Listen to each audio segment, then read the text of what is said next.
Hey, welcome back to the DFSR YouTube channel. This is where you get to tune in to watch how the sausage is made for our NBA and NFL podcasts. So here we go. All right, let's do it. 3, 2, 1.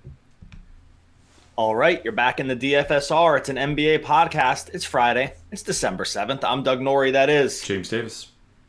We are live on YouTube, so go check that out. And we're from DFSR.com, DFSR.com/deals. We'll get you started on our premium membership. It's free for 7 days and then just $24.95 a month after. It includes optimal lineups for FanDuel and DraftKings NBA, NFL while the season still trucks along. Premium articles, going to include some betting strategies going forward, premium articles for football as well, all covered under one subscription package. So go check that out, DFSR.com/deals. That's a special deal just for the podcast listener, but you know that already. Buddy, big Friday in the NBA here. We've got some marquee matchups. We're going to break down the injury news. We are going to take a look at where we can maybe pivot into cash games and whatnot. Real quick question before we even get to it: how excited are you? Bam Adebayo is a power forward on FanDuel. When you saw this morning, I couldn't. I was fully. I want to get the explicit tag here. I was as excited in all parts of me as you could ever be when I saw that Bam Adebayo was a power forward when I was writing that up today. Do you think that FanDuel did this because they've heard our cries that the position is so terrible that they finally just put Adebayo in there like on the day that Whiteside is out? We're going to get to this game a little bit, but when you saw this, do you feel like half your night made that much that big of a problem? Yeah, I mean, because we just almost never have a play we can get excited about at power forward, and being able to especially punt away the position is just so important on FanDuel that I'm extremely excited, Doug. I don't want to get into kind of the creepy TMI sort of discussion like you did about how excited you are, but yes, I'm also excited. That's an inference on you. You don't know what I was talking about there. I'm just saying all parts of me were as excited as humanly possible. All right, we're going to get into this full slate of games. It's actually a pretty nice way that it's scheduled tonight. There's no real late games. Like last night was a disaster, 8 o'clock game, then a 10 o'clock game and a 10:30 game, which for news really makes things really tough. We have things a little more compressed in terms of schedule tonight. Denver goes in and plays Charlotte. Denver's a 1-point road favorite against the Hornets. I'll break down some of the injury pieces here, and then we'll talk about some possible plays. So Gary Harris is out again. We have something of a good comp of what the Denver's plan is when he's out. We'll talk about that in a second. And then Marvin Williams is questionable after sitting out last game. Michael Kidd-Gilchrist grabbed the start. Let's talk on the Denver side. Sure. I seem to want to play Jamal Murray more than you do. I'm converted a little bit on Murray. I guess if the plan is really to play him 40 minutes in close games, then you probably do just have to play him. He was heavily owned last time. That game went to overtime, so the 46 minutes weren't the plan. But if 40 or 41 minutes are the plan, that's probably all you need to know. So, yeah, I think Murray's a solid play. Yeah, I have him at 40 minutes right now. It could be low. When Harris is off the court, they're fine running him in those 2-guard sets, like kind of converting him back into a shooting guard. His usage goes way up too. He took over 20 shots in that game. So really all the positive things from a DFS angle happened for Murray. He's still very scoring dependent. He's not your typical point guard. He needs to shoot threes and he needs to make them. We see how players score points is important in terms of like their just variance, and Murray is, from a point guard perspective, almost more like a shooting guard. So just keep that in mind. The price did come up on FanDuel, 7,400. What about some of these other guys? Like Juancho Hernangomez played a lot of minutes. Like you can maybe put him in for 30. Torrey Craig did get the start. Jokic obviously can kind of come and go. Anything else you like here on the Denver side? Not especially. I think, Paul Millsap is a body at power forward, if that's something you really need to dip yourself into. I think Hernangomez, he's probably my second favorite play here. Again, it just comes down to what their plan is going to be because, he played 31 minutes in regulation against Orlando, but prior to that, he'd been playing 28 in a couple games and down to 23. And then, in late November, he was playing very solidly in the 30s minutes. So it really comes down to reading the tea leaves on Denver's plan and hoping that if he does play the minutes, he actually produces, because there was a decent stretch where he was playing 30 minutes and only scoring 15 fantasy points, and the current price doesn't really sustain that. So, yeah, Denver, unfortunately, there is opportunity there. I mean, you'd think between, Will Barton, Gary Harris, Wilson Chandler not being there, you'd think there would be even more, but there just kind of hasn't been. But, that actually supports your thesis that Jamal Murray's a good play because, Monte Morris, that never materialized. I certainly thought he would get more playing time with Gary Harris. Malik Beasley comes in and plays 28 minutes one game, and then it's a tragedy of the commons at the shooting guard spot, unfortunately. None of those guys that come in, they seem to be brought in almost strictly for defensive purposes. So I'm not going to bother with probably anyone in this team outside of Murray. Yeah, when you share the court with Jokic and Murray, especially with Harris out, like the usage is going to kind of drop off for some of those guys. But we're going to be in a place where DraftKings, where some of these guys are so cheap that it's probably going to be worth to consider.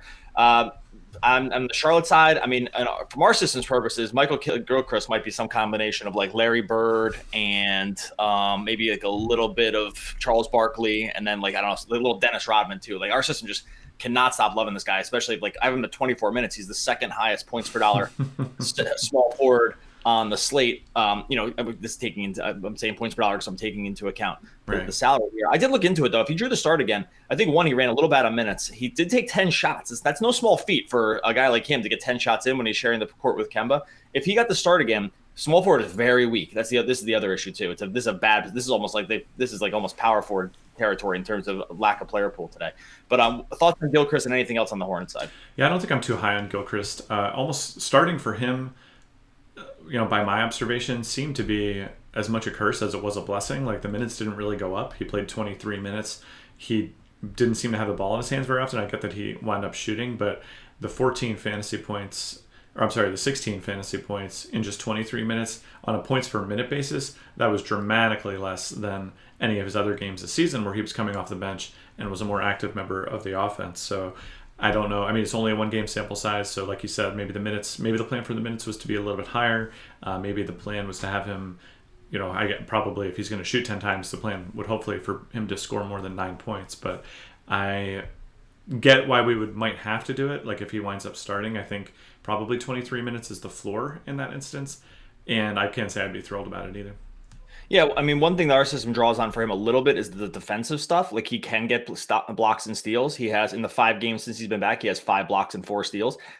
They tend to cluster, and that when that happens, especially for this is why it likes him on FanDuel, is because those stats are worth so much. And so if you can get like the 3 block game that he had 2 games before in 19 minutes against New Orleans, then you're not looking at getting dumpstered on his price. So I think that's where our system actually likes him, is that it's that sillily, I'm saying the wrong word. It's silly. Like I'm trying to like use the word silly and then added as an adverb. Yeah. So yeah, yes. So I think that's where those are a little bit overweighted. I think that's where it's drawing him out. And then we didn't really see the minutes go crazy on everyone else. Batum did play a little bit more. All right, 7:00 other game. Sixers go in and play the Pistons. Sixers are 3-point home favorites. It's a 219 over under. The story here is that the last time they played, Embiid had one of the best tweets of all time after the game, where he said that, I posted this in our cash game article for today. The link to it is just so hilarious. It was something like, I own so much real estate up in Drummond's head right now. And there's a picture of him like Embiid building a house, but then it said #bum, which I loved. I just loved, for some reason, the #bum on Drummond just had me absolutely dying. But there's clearly a rivalry here. If you want to consider a rivalry thing where one guy just completely dominates the other guy, Embiid is just totally and completely owned Drummond tonight. Our system's calling him out as almost like a must cash play. We do not use historical stats versus a team. This is just simply Embiid, price, and what Detroit has basically done this season with Drummond. Do you see him as like both like a statistical and almost like narrative cash game lock for tonight? He's only 10-7 on FanDuel. It does seem like a little bit of a dip in price.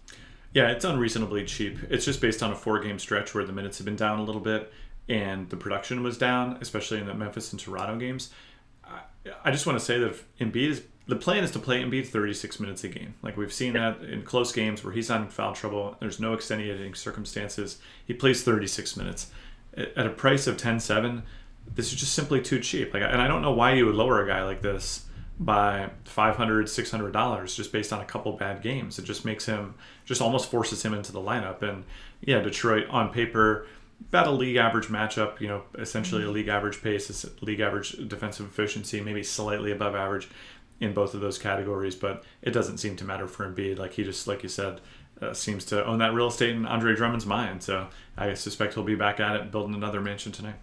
Yep, and just as a point, the reason I bring up the narrative is because like some people just do use that as like some sort of litmus test for the. I personally don't. I just like it's worth it. Yeah, here's funny. A good narrative. He's cheap. He's too cheap for his production. He scores 52 fantasy points a game. He as a $10,700 player. That's too cheap. So just play.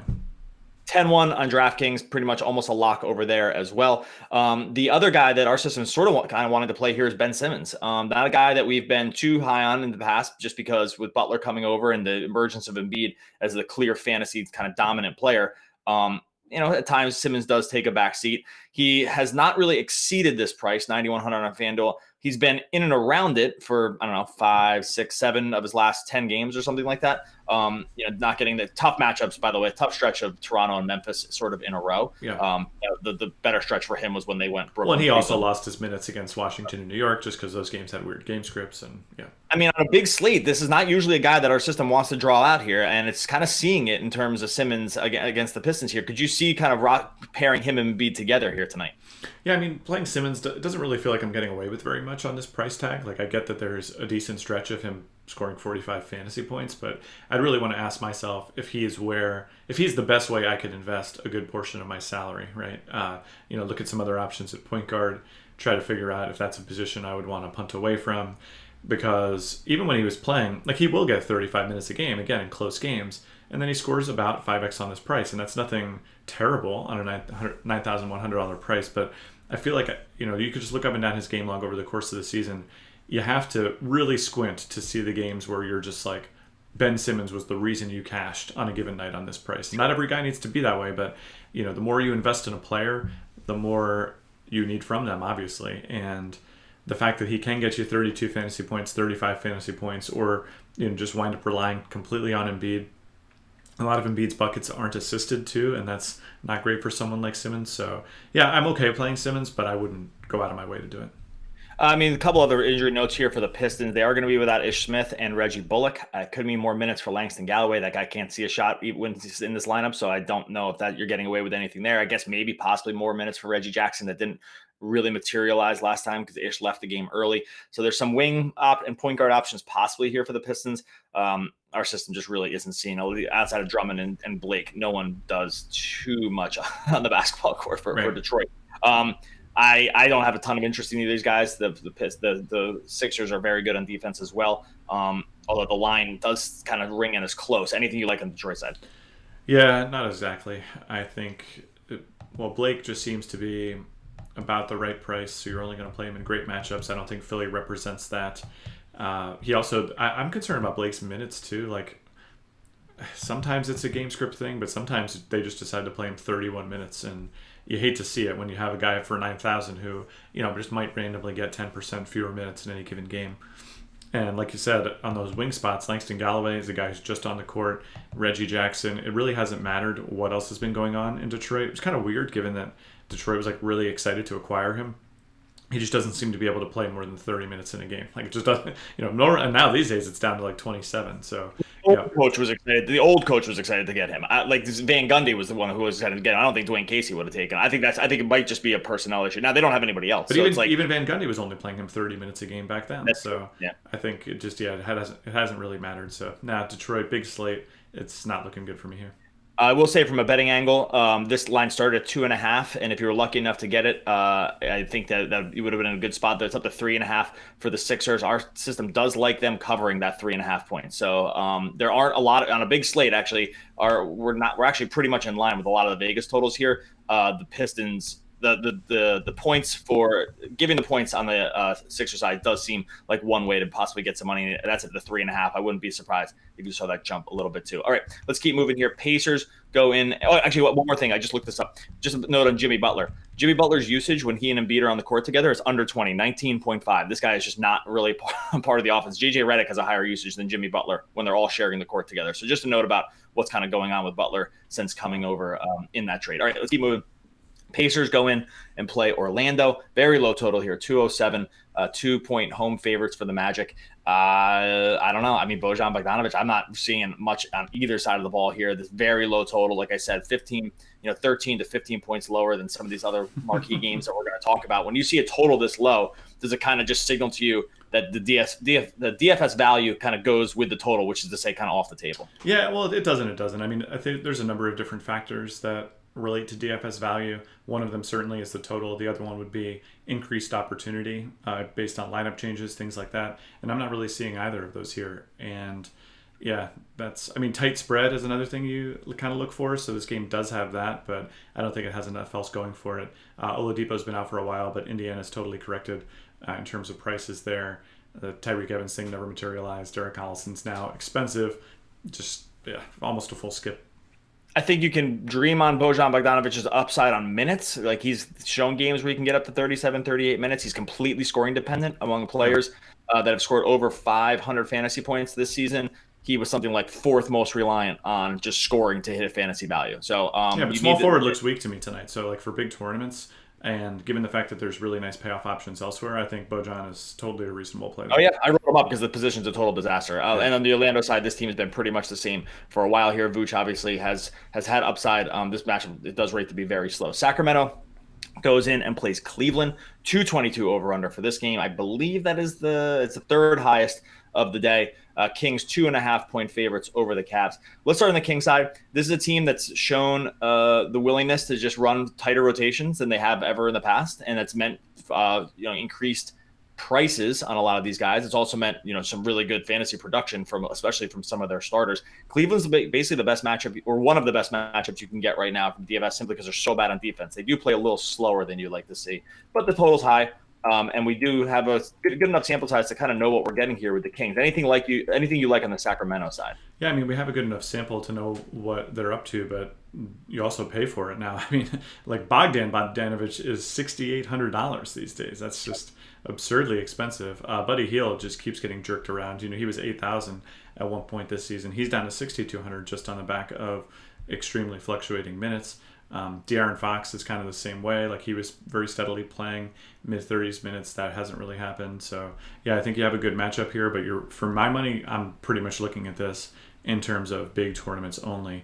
I guess the one piece of news on the Sacramento side that could influence things is Marvin Bagley. If he winds up sitting again, that does actually create a little bit of a cascading effect on some of the other power forward plays.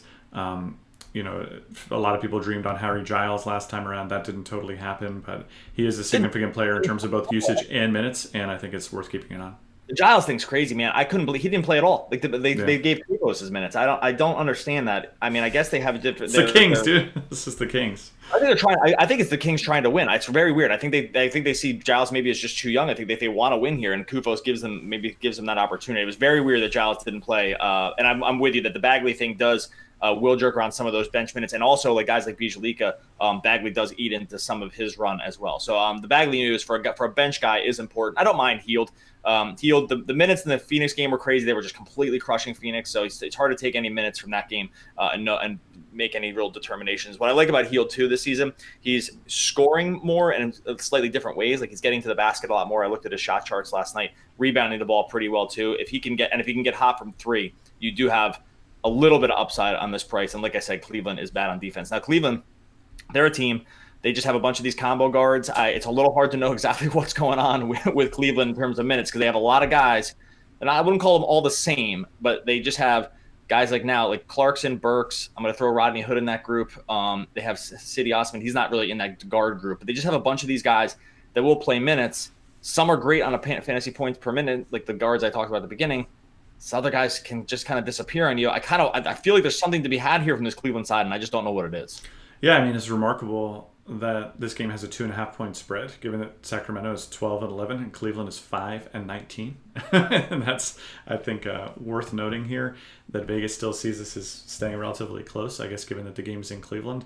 But yeah, I think among those shooting guard, small forward type players, it's a question of not only who will get the minutes, but who will get the opportunity once they're on the court. This is a team that has absolutely no plan at all. Like, they're not trying to exploit matchups. They're just basically playing pickup basketball. And some nights that means Alec Burks is going to go out there and, put up a bunch of shots. And sometimes that means Rodney Hood is. Sometimes it means Cedi Osman's just going to be on the court for 40 minutes and people kind of lose track of him. Like, Cleveland just has no idea what's going on. And I think for cash game purposes, that makes them a pretty scary team to trot out there. That being said, I think specifically at small forward, that's a scary enough position that if you wind up with a share of like an Osman or Hood, then maybe you don't, put your head through a window, but I would be pretty tempted. Just a quick gut check on you. These guys are basically a challenge price on one another. Who do you like better, Osman or Hood? Oh, I'd like to take the night off. I don't want to play either. I guess Hood, but I'm taking Osmond, man. I think the minutes are safer. I think I don't say that with any conviction. By the way, I don't like. By the way, I will say the Cavs. I think part of this line is that Vegas is sort of throwing its hands up about what to make of the Cavs because, and this is more of a betting thing, but they've had a very bad run in terms of schedule recently. So they randomly beat the Sixers and Rockets back to back. So kudos. two of their 5 wins on the season. Okay. Yeah, but right. Then they played the lose to the Timberwolves, Thunder, Celtics, and Raptors. That is about a 4-game stretch as you can pull in like for just in current NBA, like especially if you're in the East, like that's just a total gauntlet. Then they beat the Nets and then they get killed by the Warriors, which you can kind of see coming. Our system does like the Cavs slightly. Excuse me, does like the Kings covering these points. The addition of Burks makes me a little worried about their second unit's ability to score and kind of keep the points close. I don't know. I think that's the only kind of like betting piece. But this would be one I would probably take a little harder look at this line and consider getting some money in on the 2.5 for the Kings because they just are a significantly better team at this point. I think I'm happy to run that. I think actually. If Bagley comes back, I think, by the way, that really jumps in our system. The scoring for him off the bench is a significant upgrade than what our system has them getting now. So if we start pumping Bagley for 27 minutes and started taking that off like the Kufos and like Vizlica side, I think we would really see that spike. So actually, that'd be something worth mentioning here that if you saw Bagley definitely giving a full go to play, and we might have that news early, it might be a good time to jump in on those on the Sacramento -2.5. All right, Toronto. Yeah, this line already. By the way, this line is already being bet to -3 on Bovada, and you have to pay -40 to get Sacramento at -3, and Cleveland is +120 at +3. So I think they're getting served their dessert a little bit here. Oh, yes, but still -2.5 and 110 on 5 times. All right, I'm going to get that in probably. Hopefully, I can get it in before the end of the podcast. All right, Toronto and Brooklyn. Toronto 9-point favorites. Toronto just killing everybody. They are awesome. I don't know. There's just like they get rid of Rosen, add Kawhi, and now are like maybe the best team in the league. In terms of an RPI standpoint, they're not better than the Warriors, but they are from an RPI standpoint. They are best in the league. Obviously, that's with Golden State playing without Steph for a while. But Toronto's awesome. They matchup here where you love to target centers against them. Now, Ibaka does start at center. Do we want to – I know they're not going to start Valanciunas here, so I don't think worry about that. But is this a situation where we could translate the center production for a given team onto a guy like Ibaka, or is it just too untraditional to kind of use that stat as a watermark for how you want to maybe project a guy like him? No, I think it's reasonable. I think Ibaka will be playing the 5 here. I think if you want to use defense first position, this would be an appropriate time to do it. The big question I would have in my mind is what's the true minutes projection on Ibaka? Against Philly, he was a 40% start just because power forward is just so incredibly bad. He was very effective in the 24 minutes he was out there, but he only played 24 minutes. And the minutes for him can fluctuate from 23 to 36 down to 24. You just kind of don't know. And now you're paying a price that's 10% higher than you were in the Philly game. I suspect this play worked out well for people the last time. And it's just been odd too to see like him and Siakam's prices just flip flop. Like Siakam was the guy who was 6,700, and now he's down to 6,300. Siakam seems to have the steadier minutes to me, but he should be playing the true 4. I think I like Siakam better, just to be honest with you. But I can certainly understand why people would play one or either of these guys here. And then Kawhi is just going through a completely crazy stretch of awesomeness here. 64 against Philly. These are fantasy points. 64, 37, 56, 56, 45, 52 in his last 6 games. That's superstar level. He's only 10-2. Brooklyn, for all their troubles, they do defend the wings a little bit better. You can't really totally put that on Kawhi because he's like a different like sort of superstar level. But their problems are much more on the interior than there are around the wings because they're just all they have are these sort of like long guys. Our system is doesn't love. It actually has Kawhi as the 4th highest overall projected small forward behind Giannis, LeBron, Durant, and then Kawhi. Does that strike you as correct? A lot of good players at that position. Yeah. Strike you as correct because his recent game log would just suggest no, and then I don't know, for some reason I'm feeling like this projection also might be a little low. Yeah. So the question you'll ultimately ask yourself is, how much do we weight the recent game log versus the full season of production? I'll tell you that on a full season basis, Paul George has outscored him in terms of fantasy points. And the group that you listed there, each of those guys is at least 5 points better per game than him on the season. So my gut tells me that is correct. The real question, I guess, is what about the price? So Leonard is the full 1,000 cheaper than LeBron, 2,000 cheaper than Giannis, and a little bit cheaper than Durant. Durant, Giannis going up against each other too, notably talk about an awesome game to get to tune into at 9:30 tonight. But yeah, I think on a raw points basis, yes, that sounds absolutely correct to me in terms of whether you'll just play him anyway because small forward is so weak and you think he's good value on 10-2. That's a different question. But yeah, in terms of raw points, absolutely.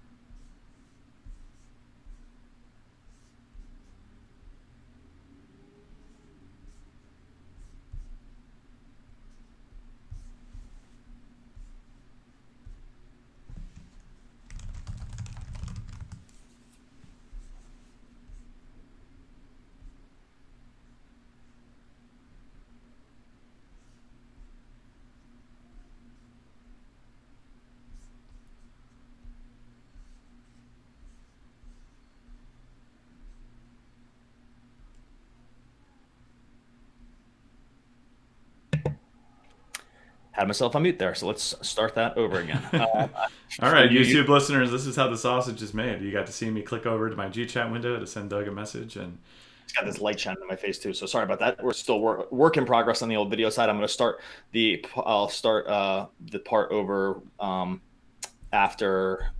Give me 1 second, and I'll regroup here. The light is a little bit outrageous, just so you know. I'm just going to pause it for 1 second and see if I can. Do you want to stop this recording? No, it's okay. Keep going.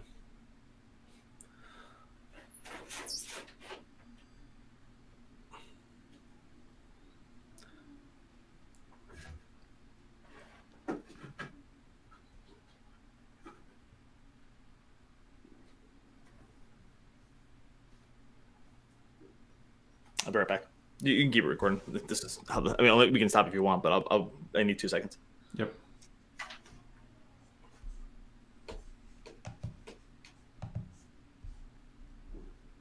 Yeah, so sometimes when we're recording our podcast, things come up, and if you're here and watching on YouTube, we appreciate you. That's pretty much all I got to say.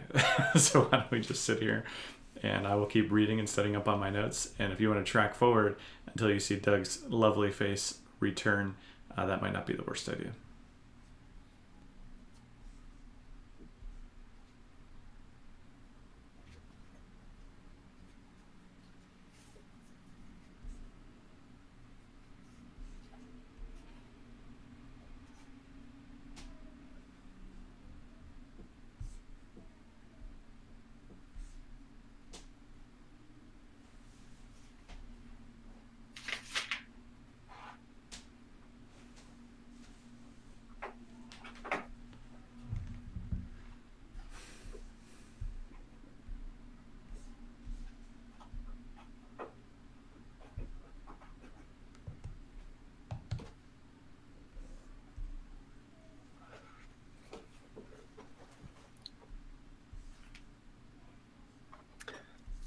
So the pros do it. Yeah, man. Welcome back. All right. I told everyone to track forward until your face returned. So. Yeah, you got it.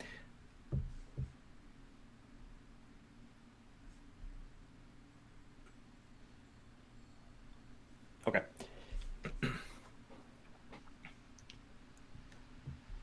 I'm jumping back in here, but I was going to make a joke about, before I got muted, I was going to make a joke about making sure I got home in time to see the Giannis and Giannis versus the Warriors game going off here because we're going to a family function here. But I was saying that I wouldn't mind making an excuse to make a quick exit to make sure we're home by 9:30 because it will be what we're doing. I mean, it's like, the holiday season, buddy, those wreaths aren't going to make themselves at this holiday function. Yeah, so, dude, that sounds like it's going to be really important for you to be there. So good luck on that. Memphis goes in and plays the Pelicans. The higher total here on the Memphis side here. Now they're 5-point underdogs to the Pelicans, which makes sense. I'm not sure you want to totally target the Pels against a very slow, very defensively sound Grizz team. But when you see Memphis getting maybe a pace up and defense down matchup like this, because New Orleans ranks 23rd in overall defensive efficiency, and they're among the fastest paced teams in the league. Is this where you kind of start jumping up and taking notice of a team like Memphis? Because I don't know, this strikes me as a decent matchup, especially in terms of volume for guys like maybe Conley and Gasol specifically. Yeah, I mean, the volume should be there, but the real question is, we were talking again about what makes a good DFS play. price, which is generally informed by how consistent your opportunity has been on your current price point, is the most important consideration. And at least on FanDuel, Conley and Gasol are outrageously expensive. I mean, Conley is $9,200. The guy's averaged 37 fantasy points on the season. It just makes him essentially completely unplayable. Understanding that, the usage has been up for him recently. He's obviously the cornerstone of this team. He's a really good player in real life, but not all good players can justify a $9,200 price tag. So basically, if you invest in Conley, what you're saying is, I trust the last 5 games, and I'm going to weight that so dramatically higher than the full season. Like, you could just go long stretches here. There's a 4-game stretch right before this recent one where he played Minnesota, Sacramento, Milwaukee, and Utah. Had exactly 35 minutes in each of those games and scored between 27 and 38 fantasy points. Any of those numbers would have completely destroyed you. Earlier this season, 36 minutes against Denver, 20 fantasy points. Like, he's a point guard, and he's a pretty scoring dependent point guard, and he's at an all-time high price. It honestly doesn't even matter what the matchup is for Conley on this price. I'm not going to play him. And I think outside of him, unfortunately, since he's had the ball so much in his hands so much, there's basically every position between point guard and center, shooting guard, small forward, and power forward. You have guys whose production or minutes can completely come and go on you. So Memphis, you can get as good a matchup as you want for this team. For me right now, I am not interested from DFS perspective. Oh, I like him from a tournament perspective. Who are the tournament plays that you like? Conley and Gasol, because no one's going to play them. From an ownership standpoint, they're going to go completely underowned. Again, I'm only talking tournaments here. I think, but pairing these two guys together that are pretty heavily correlated, I started running correlations between just different sets of players. Gasol and Conley, and it makes sense, are very highly correlated. Now, you see this with some guys like Lillard and McCollum are not, which makes sense. Like, they kind of cannibalized each other. But you can find two guys, Harden and Capella are like this. They're highly correlated with each other.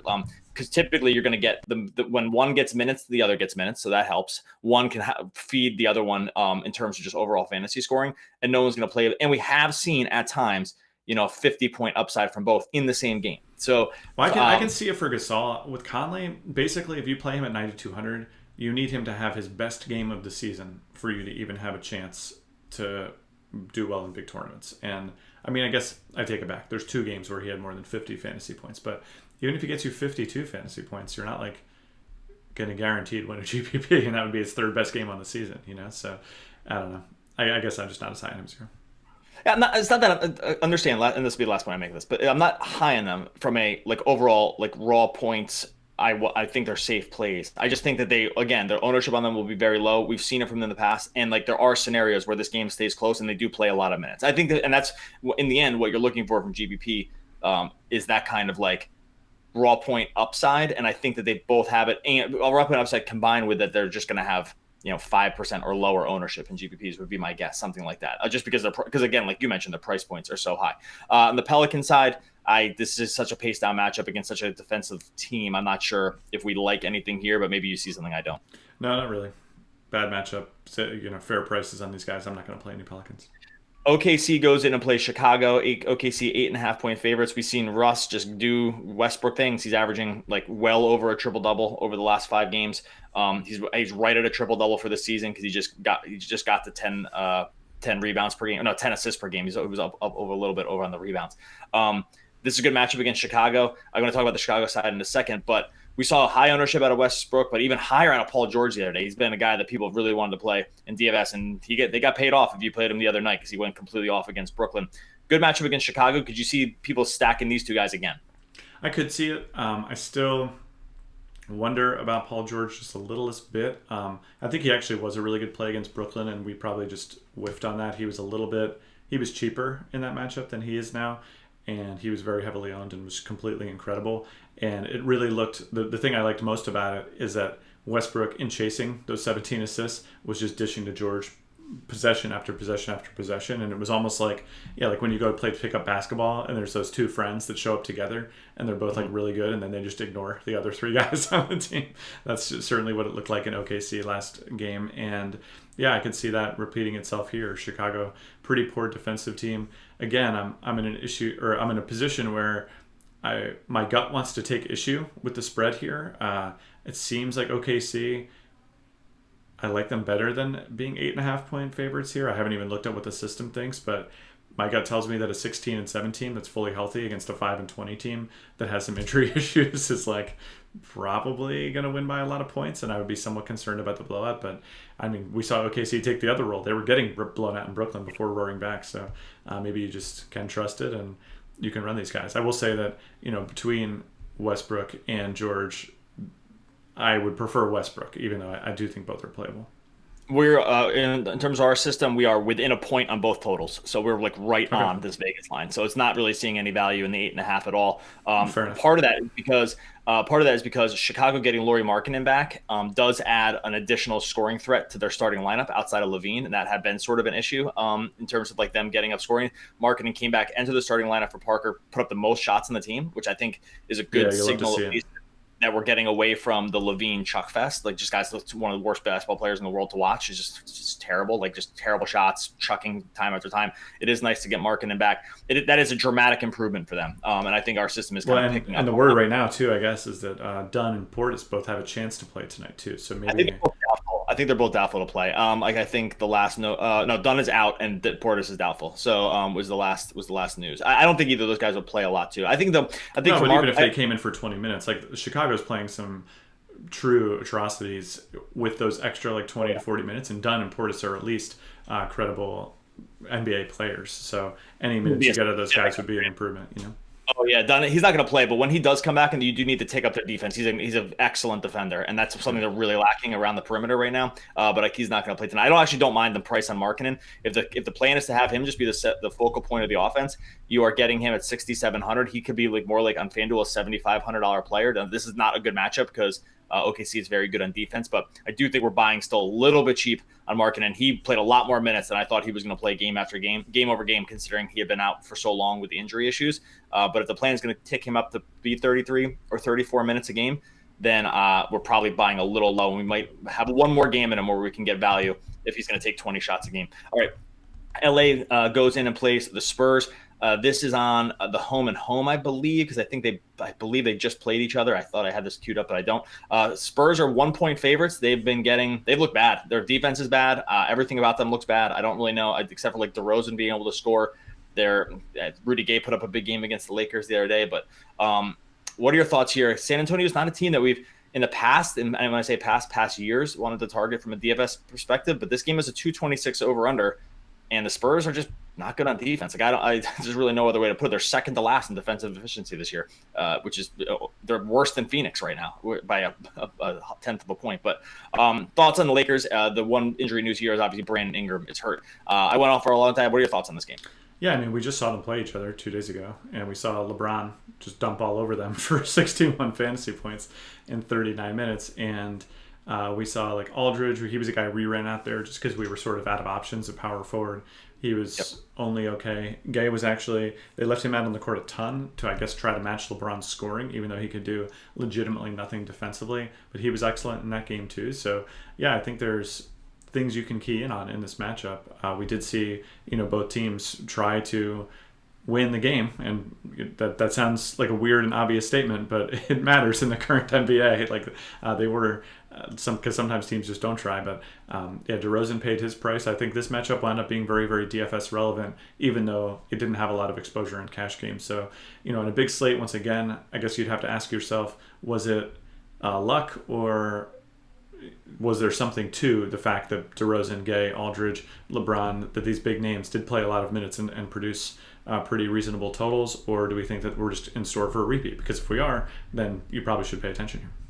Yeah, we have this game as Lakers winning outright and the Spurs line a little low. But it's interesting because you mentioned the guy that this is almost contingent on, and it's Rudy Gay. The more Rudy Gay is on the court, like the increased scoring from him actually matters, but also the increased sort of poor defense matters as well. And so it kind of is contingent on how many minutes we think Gay is going to play. I have him like somewhere around 30 minutes right now. I don't feel, or maybe think 32. I don't feel comfortable giving the same 35 that he got last game. Let me just look real quick. We have him at 30 minutes. If that strikes you as low, then this is going to kind of change our angle on the betting strategy here for them. What do you think? Do you think we see another 35-minute game out of Gay? Because that's like not really the norm for him. Yeah, it's not really the norm. But we did see 34 minutes against Portland, and if you look at this. The cautionary tale, of course, would be Utah, right? He played 18 minutes, scored the 0 points. That's a round number, right in the points column. And San Antonio was happy just to pull him out of the game when it's not working. And it looks like the plan is the old hot hand sort of fallacy, where if he's out there and if he's making buckets, that he'll be there. But it doesn't. You don't have to look for very long to see plenty of games where Gay doesn't come anywhere close to paying these kind of prices. So that probably ultimately makes him more of a big tournament play. And then on the Ingram piece, I think we might see a Josh Hart start. I'm not positive here. He did start the second half when Ingram went down last game, but only played 13 minutes total. So I just don't. Yeah, Kuzma was the big beneficiary there. I mean, he played 38 minutes, scored 39 fantasy points. He's just 7,100. Power forward is weak. You could go back to Kuzma here too if you want. I'm probably a little low on Kuzma's minutes. I think you could see more minutes out of KCP. He did play 28 minutes off the bench. KCP is much more fantasy relevant than Josh Hart is too, because he actually will put shots up and he actually rebounds the ball pretty well on this current form of the Lakers. So if you wanted to translate, 26 minutes onto KCP, yeah. I don't mind that because he's still coming pretty cheap at shooting guard. Free, yeah. Yeah, so, okay, 2 more games to go. Miami goes in and plays Phoenix. Phoenix is just an absolute dumpster fire. I watched part of their game last night against Portland. They had something like 9 points in the first quarter or somewhat atrociously low total. They stink as bad as an NBA team can stink. There's no – look, they lost their 2 best players in Booker and Warren, so it's hard to really completely fault them, but there's clearly no other almost barely even NBA-relevant talent on this roster. I don't see a line in this game right now, but I'm not exactly sure what we're waiting for. I mentioned the Bam Adebayo thing. It looks like he'll draw the start for Whiteside. I mean, we have Olynyk at a decent amount of minutes too. Could you see a scenario maybe just stacking Adebayo and Olynyk together at power forward on FanDuel and thinking that that's enough? That's probably enough power forward / center minutes that you're getting out of a team playing the worst team of basketball. Yeah, I think that's a great route to go here. I think actually the health issues on the Heat are beneficial to us in this moment because they could lead to just a closer game, which is what we should be looking for. By the way, the NBA this season, just do better. There's 4 teams with a 20% win percentage or worse. Like that's terrible. It makes it so that so frequently, can you remember a season since we started doing this where you would just get multiple, 3 or 4 or even more double-digit point spreads on any given night? It's just absolutely crazy how the spreads we're seeing this year. So they're just a class of team that is 5 or 6 great teams, and they have concentrated a lot of the talent around them, and the other teams are just way worse. And the nice thing is there's enough games in a given slate, and we'll get to a really good one here in a second, that you just don't really need to sweat it too much. You could just ignore for real life purposes the Miami and Phoenix game. I guess we're just cursed from a DFS perspective because oftentimes these totally insane teams do create some interesting fantasy value. But yeah, anyways, I do like those Miami guys that you mentioned. I think on the Phoenix side, it is absolutely incredible that you could lose your 2 biggest scorers and not generate any fantasy value on a team, but here we are. Well, it's hard to generate fantasy value when your team doesn't actually score. This is the problem. 9 points in a quarter. They can't score. They're terrible. It's not an NBA team. It's a borderline G League team at this point. They didn't even start Ayton last night. They started Holmes to get him in foul trouble against Nurkic so they can bring in Ayton later. It's this is a mess. I was dreaming on some fantasy upside for some of these Suns guys, thinking that the minutes would be there, but at some point the bottom level of talent just means you just can't get anything done on the basketball court, and that's kind of the world they're existing in. All right, final game is like you mentioned, is the Bucks and the Warriors. This is the marquee matchup of the night. 240 over under. Bucks a 1-point favorite against a basically healthy except for Draymond Warriors team, which really tells you something about how the NBA is going right now. In terms of Draymond was questionable, by the way. I let me just double check that real quick. Yeah, he's questionable right now. And then Middleton was questionable, but that was a personal issue, and he'll be back with the team today. So Milwaukee will be at full strength. And like I said, the Warriors could have Draymond. I doubt he would even play a lot of minutes, even if he did play. Like I said, 1-point favorite for the Bucks, highest over under the day. Are we getting any value on these 2 teams? They're both pretty good on defense, and they're both fairly priced. Thoughts on this, which is going to be the game of the night? Yeah, so I think this would be the game, like we talked about, increased opportunity. The increased opportunity that comes from these 2 teams is the fact that you can pencil their really good players in for all of their minutes. And I think that's going to create a really solid floor for guys like Steph Curry. I think, if you just picture him playing 36 minutes, I do believe that he is a $10,000 player on that number of minutes. It's just that we so rarely get to see it because the Warriors are just cheatingly good. So we just don't see it. And between Giannis and Durant, I think both those guys, you'd be happy with either of them in your lineups. I do think that outside of the really big time premier usage guys, that you're taking on a decent amount of risk, I guess is the best way I would put it, just because these teams concentrate their shots and talent so heavily when the situation calls for it. And something like a Durant Giannis challenge game where they're just trading possessions definitely seems like it's in play. Obviously, like Giannis, I mean, this didn't work out last time, but if Middleton misses again tonight, currently questionable for personal issues, so he just could show up or he could not. If he misses again, that obviously spreads the ball out quite a bit. But yeah, I don't know. There's a ton of points to go around here. They're two teams that are generally fairly priced, but the increased opportunity that comes from security on the minutes, I think, is enough to where you can dream on. Yep, and that's where you're struggling with a team like the Warriors, is that you can't give them max minutes when they play teams like the Cavs or Chicago, because they're just going to kill them, and they're not going to play the fourth quarter. But if there's a night to give Curry 37 minutes, give Clay and Durant 37 minutes. Yeah, Bledsoe's another guy. I think you can give Bledsoe 35 minutes tonight too. A couple quick statistical notes. Steph Curry this year, much has been made about how great he's been. He's shooting 50% from three through 15 games.